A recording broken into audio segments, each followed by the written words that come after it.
Here's the Huawei P9. Yes, the P10 just came out, but now that the price of the P9 will probably be on its way down, some of you may want this instead. The design of the phone is actually really nice. It feels really nice to hold, even more so than my 3T. The fingerprint sensor is on the back, which, as with the Smart Platinum 7 that I reviewed earlier, can get a bit annoying to get to when the phone is resting on a table. But it is easy to get to when you're holding the phone. Your finger just naturally rests on it. I don't really like the wasted space at the bottom of the phone, but that's part of a lot of phones. I'm not going to complain too much. I also find that the LED placement is a bit weird with it being in the earpiece speaker. It's not an issue at all, but it's just kind of weird. The screen is 1080p, which I don't actually have a problem with at all, especially since the screen isn't huge at 5.2 inches. In fact, it's actually really good for battery life. Moving on to the sides, at the left there's a SIM card tray with a space for a micro SD card. On the right is the smallest power button I've ever seen, which I thought would be annoying, but actually doesn't feel bad at all. Above it is a volume rocker that's nice and clicky, and at the top is a mic, and at the bottom is a speaker grill, USB-C port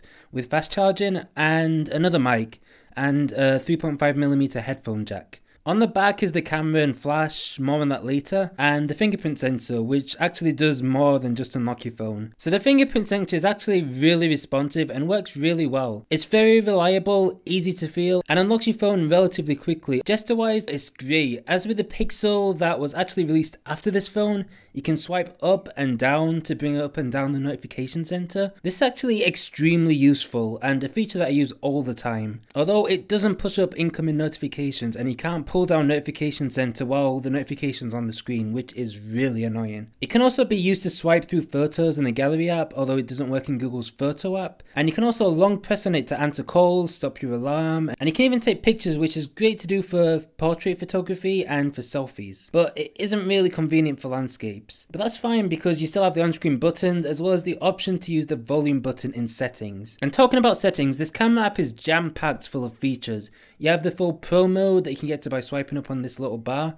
While in that mode, you can do things like adjust the white balance, ISO, shutter speed and stuff like that. If you swipe in from the right, you have the usual options, but you also have RAW support, motion tracking that actually works really well, a feature called Ultra Snapshot, which lets you double press one of the volume buttons to launch the camera app and then immediately take a picture from the phone being locked. Smile detection to take a picture when you smile, and there's also a shallow depth of field mode that digitally blurs out the background. And you can adjust the blur after the capture too, as well as in the gallery app. But really there's just so many features that it would make this review go on for too long to try them out. So I'm just going to leave it there. The camera quality itself is really great. You can take some really great macro pictures with a really nice depth of field without even using that option that's in there. If you want a phone that has great camera quality, this is definitely a good one to go with. In low light, there's quite a bit of grain in them, but that's okay really. It's very rare to have a phone camera that actually perfects nighttime photos, so I'm going to let it off there. And pictures through monochrome, again, look pretty stunning as you can see. I absolutely love monochrome pictures from this phone. The front facing camera is also pretty good too. The pictures look nice and sharp. As for videos in the app, they do look pretty good under bright conditions.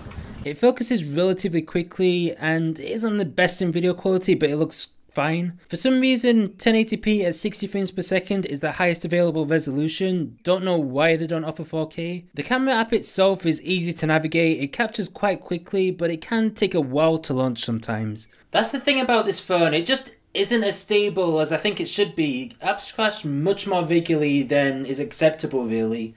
And it happens especially in Snapchat for some reason. It happens usually at least once per session, so it is pretty bad. It's a shame really, because otherwise the phone is really fast and responsive. It's just really let down by those crashes. Currently the phone is running Android 6.0 with the MUI 4.1. MUI 5 with Android 7.0 is actually out in some places, but I can't really talk about it because my phone hasn't got the update yet. But you can look down below at the details of some of the things you're going to be getting with MUI 5 when it eventually does drop on this phone. And I'm kind of hoping that some of those crashes will be fixed with MUI 5 too. But talking about this version though, Huawei got a lot of inspiration from iOS, I mean a lot. The default launcher doesn't have an app drawer, although there is the option to enable it in MUI 5. And notifications look like the iOS ones. The notification center does a bit too. The app switcher is also borrowed from older versions of Apple's mobile OS. And there's an action center on the lock screen that lets you do similar things to what Action Center lets you do on iOS.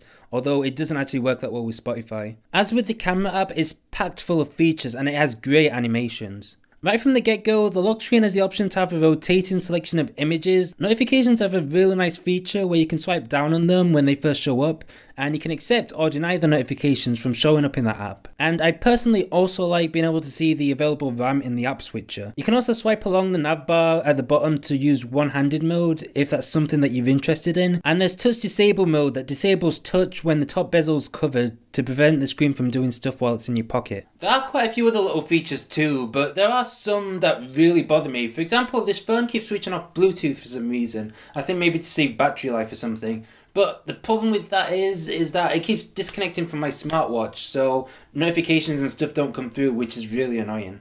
And their annoying design choice with Notification Center means that you can't quick expand settings from there, but you have to manually go into the app to change anything. The Notification Center has no animations though, and the icons look pretty bad, so I can't really cut it that much slack. When there are animations though, they are pretty great. There are lots of little subtle ones, like the subtle zoom in of the wallpaper on the lock screen, animations in the app switcher, and the animation to get to the power menu, which is where the vibration, sound and silent toggle is, by the way. And there's also a really nice battery animation that shows up when you plug your phone in, which I really like. Battery life is really good on this phone. I never really had to worry about charging it during the day. I mainly use it for web browsing, Facebook, WhatsApp, Twitter, and maybe the occasional light game here and there. So it does hold up pretty well. And yeah, most games actually work fine on this device. Balloon Tower Defense worked fine, but Asphalt 8 did seem a bit jittery, although still very playable. You can kinda see the difference when comparing it to the performance on the 3T. It didn't really bother me at all because it was more than capable of handling quick games like Mini Metro, and I don't really play games that much anyway on the phone. If you do though, unless you're like my brother and you can tell apart frame rates above 60 frames per second and stuff like that, then you're probably not even gonna notice any issues with it at all. And probably won't even notice the jitter at all. The audio from the phone also sounds fine. It suffers from the usual issue of being blocked by your hand while watching a movie or playing a game, but it still sounds pretty average. Music sounds quite muffled and isn't the best from it, but that's really commonplace with these types of speakers. The included earphones are pretty good, they feel comfortable, they sound good for free earphones in the box, and they're pretty similar to the AirPods. No complaints about them really, but bear in mind that they won't be blocking out much noise in noisy environments. So overall this is a very good phone that's just let down by its instability and UI choices. MIUI 5.0 though is just around the corner and it may even be available to some people over some certain carriers. But the thing is, even with all the app crashes and slight instability sometimes, I didn't actually feel like going back to my 3T during this time. I actually really like the phone. Its design is good, it has pretty nice features, it's got an epic camera and it's got really nice animations. So really it's a phone that I'd definitely recommend if you don't want to go for the P10 that just came out. I'd definitely recommend it. It's a great phone for its camera and stuff like that. Although, if you think the app crashes every now and again are going to bother you, then you may not want to go with it. But I do think it is worth it, even with the slight instability it has. But I'll leave it up to you anyway. Do any of you have the phone out there? Be sure to tell me down in the comments down below. And be sure to just tell me anything else that you want to say down there too. Be sure to like the video if you liked it, subscribe to see more reviews and stuff coming in the future. I'm going to be doing some Plex stuff in the future, as well as some other reviews and stuff like that. So be sure to stay tuned for that stuff, and hope you all have a great day, and I'll see you on the next video. Bye.